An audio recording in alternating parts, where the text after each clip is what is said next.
বাড়ির সবাইকে একসঙ্গে নিয়ে তুমি চলে এলে আমাকে একা রেখে।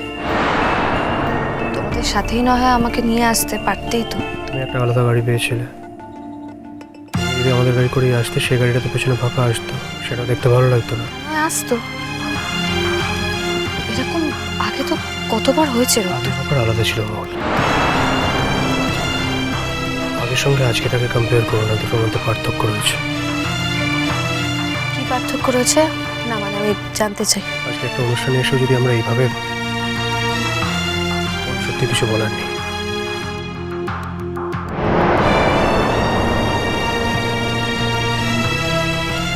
আসলে আমার জীবনটা যে এইভাবে বদলে যাবে সেটা আমি বুঝতে পারিনি। তোমার জীবনে যা কিছু বদল হয়েছে তোমার জন্যই হয়েছে। আমার জন্য বদল হয়েছে? হ্যাঁ তাই, আমরা না চাইলে তো আমাদের জীবনে কিছুই বদলাতে পারে না। তুমি বদলাওনি?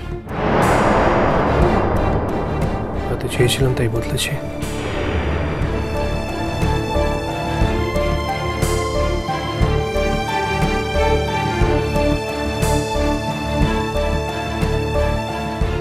কি হয়েছে বৌদি ভাই?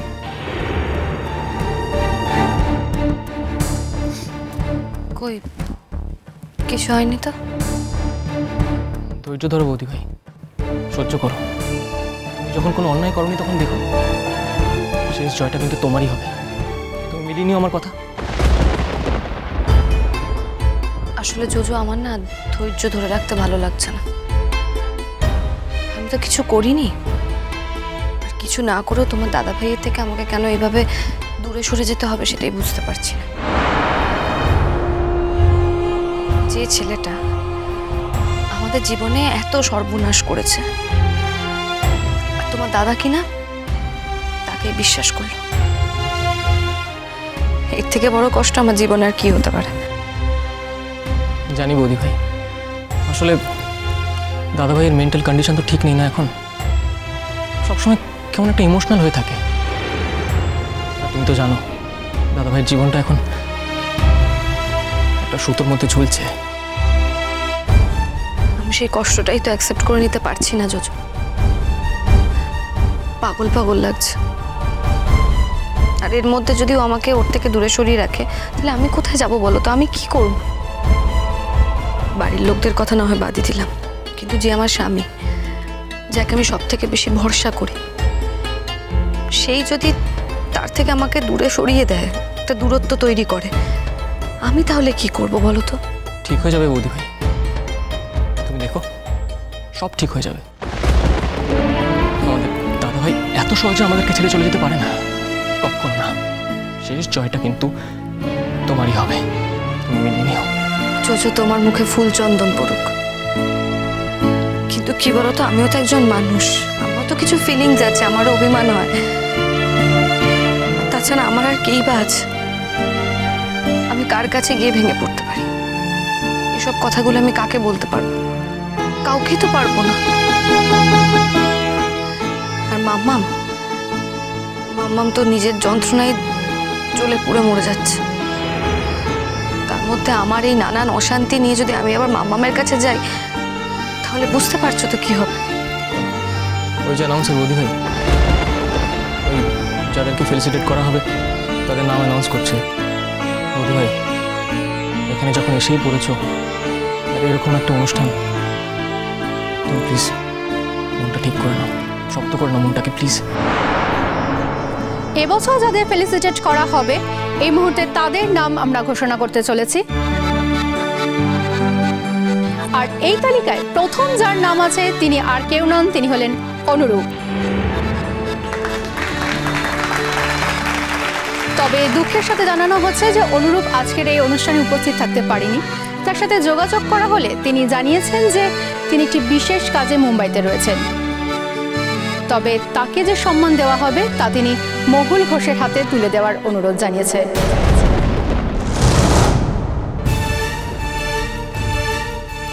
এখন আমাদের কর্তৃপক্ষের তরফ থেকে, সংগঠকদের তরফ থেকে আমাদের এই সংগঠকের সভাপতি, বিশিষ্ট সঙ্গীত রসিক এবং একজন বিশিষ্ট মানুষ শ্রী নীলোৎপল সেনকে মঞ্চে আসার জন্য অনুরোধ জানাবো।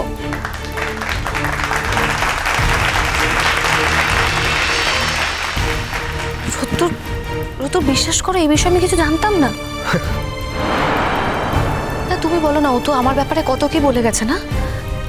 তারপর ও নিজে এখানে বলবে যে যাতে ওর আবারটা আমি নিই। আর তাছাড়া এখানে তো কত কি আছে, বাড়ির সবাই আছে, জোজু আছে, আমি কেন? হ্যাঁ, সেটাও তো আমারই জানার কথা, তাই না? যদি মহুল ঘোষ এখানে উপস্থিত থাকেন তাহলে মঞ্চে আসতে অনুরোধ জানানো হচ্ছে, তবে শুধুমাত্র অনুরূপের প্রতিনিধিত্ব করার জন্য নয়, এই মঞ্চে তাকেও সংবর্ধনা দেওয়া হবে। অনুরূপ জানিয়েছে মহুল ঘোষের ইচ্ছেতেই তার সংবর্ধনার সমস্ত কিছু তুলে দেওয়া হবে মহুল ঘোষের হাতেই। আমরা এখন মঞ্চে ডেকে নিচ্ছি মহুল ঘোষকে। মানে তুমি বিশ্বাস করে এই বিষয়ে আমি কিছু জানতাম না। তোমাকে ডাকছি, তুমি স্টেজে যাও। কিন্তু আমি সত্যি যাও।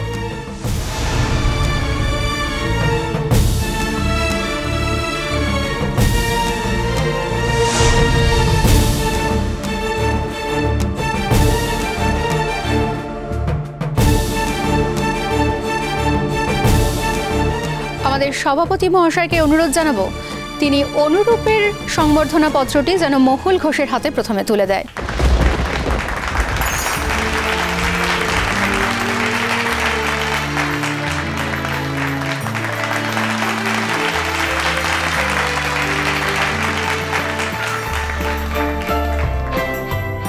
এবার সংবর্ধিত হওয়ার পালা মহুল ঘোষের।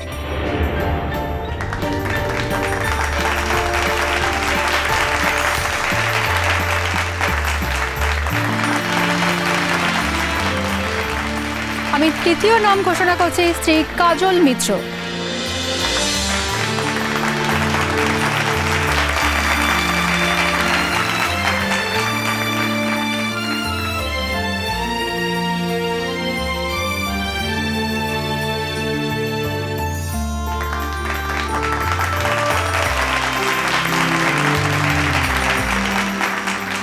চতুর্থ নাম সুন্দর সরকার।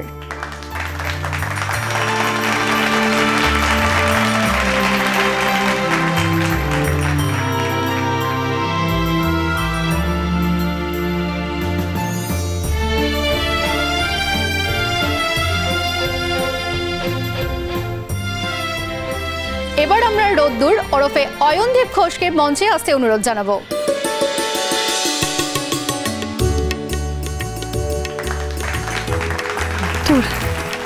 যাও, নাম ডাকলো তো, উঠো। যাচ্ছি বৌদি ভাই, এত তাড়াহুড়োর তো কিছু নেই।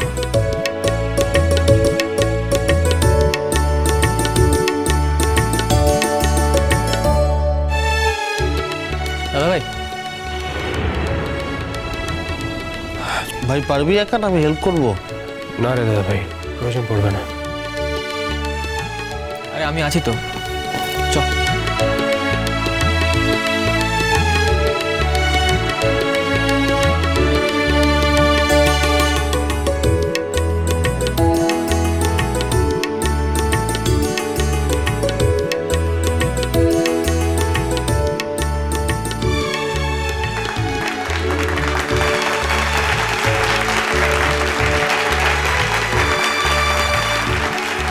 সবশেষে ডেকে নেব মহুয়া সেনকে।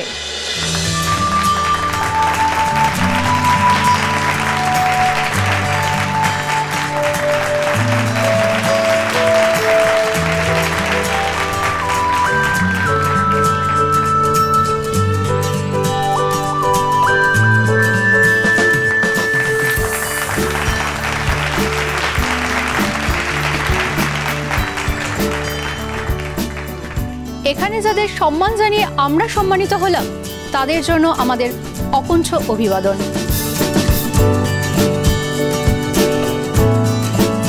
প্রত্যেক দিনই ওরা এভাবেই নিজেদেরকে সমৃদ্ধ করে তুলুক এবং আমরাও সমৃদ্ধ হই ওদের এই গান শুনে।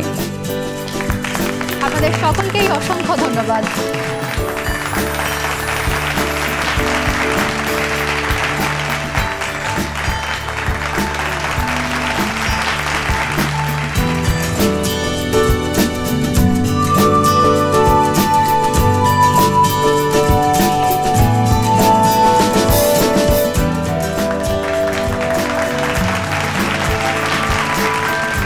তবে এখনো আমার একটা গুরুদায়িত্ব রয়ে গেছে।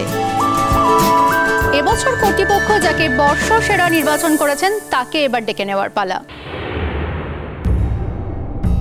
আপনাদের জানিয়ে রাখি, এই 6 জনের মধ্যে থেকেই একজন হবে এবছরের বর্ষ সেরা।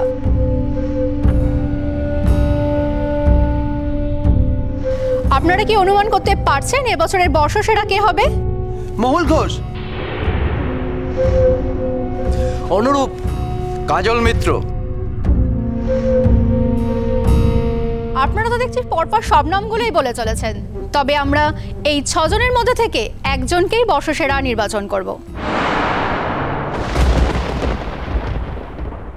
তবে তার মধ্যে থেকেও প্রতিভার বিচরণে কিছুটা হলেও এগিয়ে রয়েছেন শ্রী অয়নদীপ ঘোষ ওরফে আমাদের সকলের ভালোবাসার রোদ্দুর।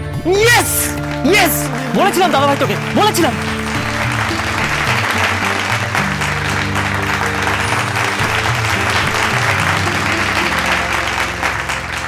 রোদ্দুর, হ্যাঁ বল।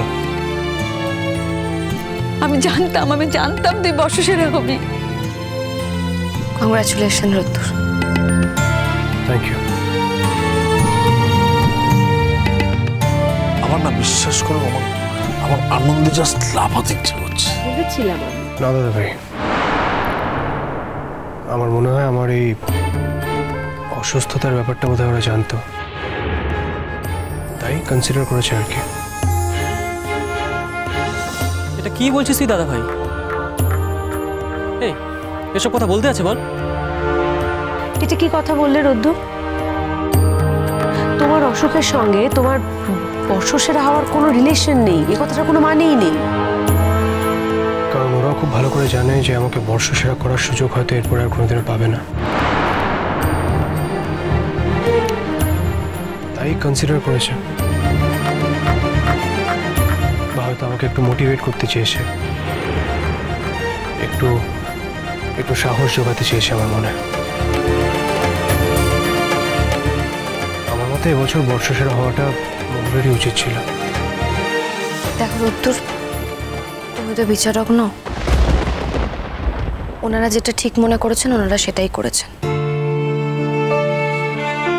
আর সেই ডিসিশনটাকে আমার মনে হয় তোমারও রেসপেক্ট করা উচিত। আমরা মঞ্চে আসতে অনুরোধ জানাচ্ছি অয়নদীপ ঘোষকে, আমাদের সকলের প্রিয়, সকলের আপনজন রোদ্দুরকে। রোদ্দুর, আপনি মঞ্চে আসুন। দাদাভাই চ, ডাকছে তোকে, চল। যেতেই হবে বলছিস? যেতেই হবে মানে কি বলছো কি তুমি? আসলে জীবনে কখনো কোনো কনসিডারেশন নিইনি তো, তাই আজকে এটা মেনে নিতে একটু অসুবিধাই হচ্ছে।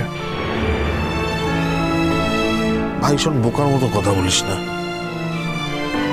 তোর অসুস্থতার কথা শুনে ওরা বর্ষসেরার মতো একটা পুরস্কার তোকে দেবে, এই কনসিডারেশনটা করবে তোকে, এত দায় ওদের নেই। তুই ভালো গিয়েছিস, সেটা তোর প্রাপ্য, সেই কারণে তোকে দিচ্ছে। একদমই তাই। ওদের বিচারের উপর এইটুকু আস্থা তোর রাখা উচিত। তুই যা রোদ্দুর, যা। এত বড় একটা অ্যাচিভমেন্ট, তুই এটাকে অস্বীকার করতে পারিস না। যা বাবা, যা। হ্যাঁ দাদাভাই, এই আনন্দ থেকে কিন্তু তুই আমাদের বঞ্চিত করতে পারিস না। চল প্লিজ, চল দাদাভাই, চল প্লিজ, চল।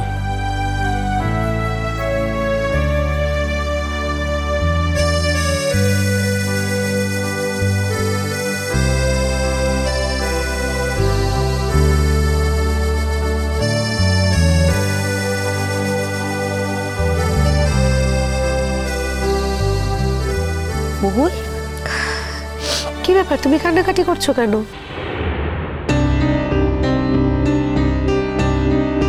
এটা তো এত বড় একটা আনন্দের খবর, কি তুমি পাওনি বলে কাঁদছো? দিদি ভাই, তোমার মনে হচ্ছে যে আমি কাঁদছি অ্যাওয়ার্ডটা আমি পাইনি বলে? আমি জানি না এছাড়া আর কি কারণ হতে পারে। মানে আমি সিরিয়াসলি ভাবছি, এত বড় একটা খবর, আমাদের কত আনন্দ হচ্ছে, তুমি যদি এখানে ভাবে সিন ক্রিয়েট করো। মহুল, ভেরি সরি টু সে, রোদ্দুর তো অ্যাওয়ার্ডটাই নেবে না লাস্টে। তোমরা সবাই ঠিক করে নিয়েছো না যে আমাকেই ভুল বুঝবে? দিদিভাই রোদ্দুর অ্যাওয়ার্ডটা পেয়েছে বলে আমি কিন্তু কাঁদছি না, আনন্দে কাঁদছি, রাগে নয়। কে জানে, আমি তো বুঝতে পারছি না।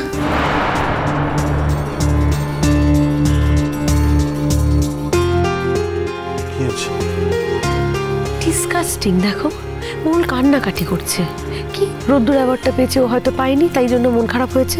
এই সিচুয়েশনে মানুষ এরকম কান্নাকাটি করে? বাবা, তাই নাকি? জানি না, আমার তো তাই মনে হয়।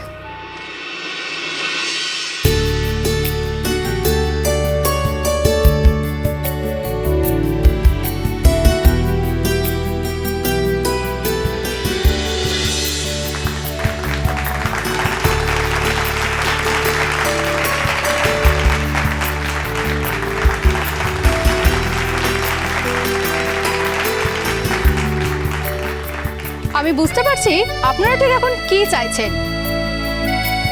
যিনি এই মুহূর্তে বর্ষসেরা হলেন তার গাওয়া একটি গান আপনারা শুনতে চাইছেন, তাই তো?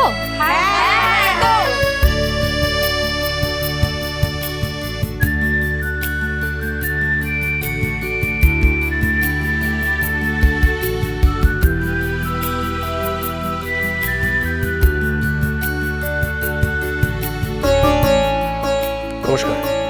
আসলে আমি এই মুহূর্তে একটা টার্মিনাল ডিজিজের থেকে রিকভার করার চেষ্টা করছি। আমার শরীর ভালো নেই, আর আমি যে পুরোপুরি রিকভার করতে পারবো কিনা সেটাও আমার জানা নেই। হয়তো খুব শিগগিরই একদিন আমার জীবনের প্রদীপ নিভে যাবে। তবুও আপনাদের সামনে দাঁড়িয়ে আজকে আপনাদেরকে যদি একটা গান শোনাতে পারি, আমি সত্যি খুব খুশি হব। শুধু আপনারা যে মানের গান আমার থেকে এক্সপেক্ট করবেন, হয়তো সেই মানের গান আমি গাইতে পারবো না, মানে আমার গলা আমাকে সাপোর্ট করবে না। তবু আপনারা যখন চেয়েছেন আমি গানটা গাইব, এই গান গাইতে গিয়ে যদি কোনো ভুল ত্রুটি হয় আমাকে ক্ষমা করবেন। দেখুন, এই কথাগুলো বলে আমি আপনাদের কাছে সিম্পাথি পেতে চাই না, মানে আপনাদের দুঃখিত হওয়ার কোনো কারণ নেই। আমার বিশ্বাস, আমি যদি সারা জীবনে একটা গানও ভালো গেয়ে থাকি, তাহলে আমি না থাকলেও আমার গানটা আপনাদের মধ্যে থাকবে। আর আজ পর্যন্ত আমি যা যা করতে পেরেছি, যতটুকু ভালোবাসা পেয়েছি, যতটুকু সম্মান পেয়েছি, ইনফ্যাক্ট আজকের এই বর্ষসেরা সম্মানটাও, এই সব কিছু একটাই মানুষের কারণে। তাই এই সবটাই আমি ডেডিকেট করতে চাই আমার ওয়াইফ, একজন সুগায়িকা মহুল ঘোষকে। আমার আপনাদের কাছে এইটুকুই রিকোয়েস্ট যে আমি হয়তো বেশি দিন থাকবো না, কিন্তু আপনারা এইভাবেই মহুলকে ভালোবেসে যাবেন, যাতে মহুল আর ওর গান আপনাদের মাঝখানে সারা জীবন থাকতে পারে। বানভাসী ছেড়ে দূর, বানভাসী। Thank you.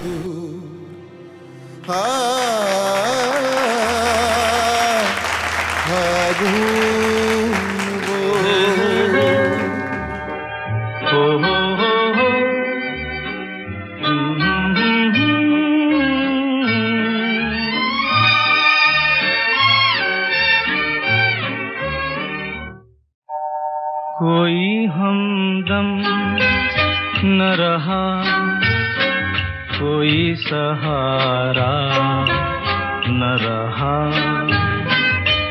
हम किसी के न रहे, कोई हमारा न रहा,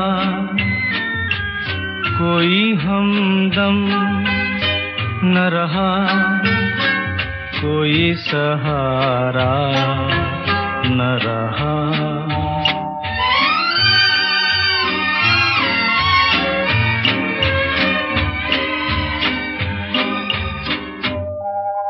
शाम तन्हाई की है, आएगी मंजिल कैसे। शाम तन्हाई की है, आएगी मंजिल कैसे। जो मुझे राह दिखाए वही तारा न रहा, कोई हमदम न रहा, कोई सहारा न रहा।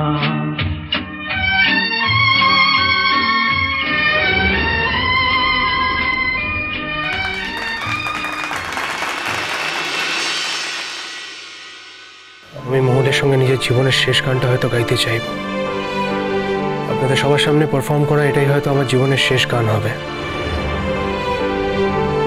সেই জন্যই এই গানটা যদি আমি মহলের সঙ্গে গাইতে পাই তাহলে আমার ভালোই লাগবে।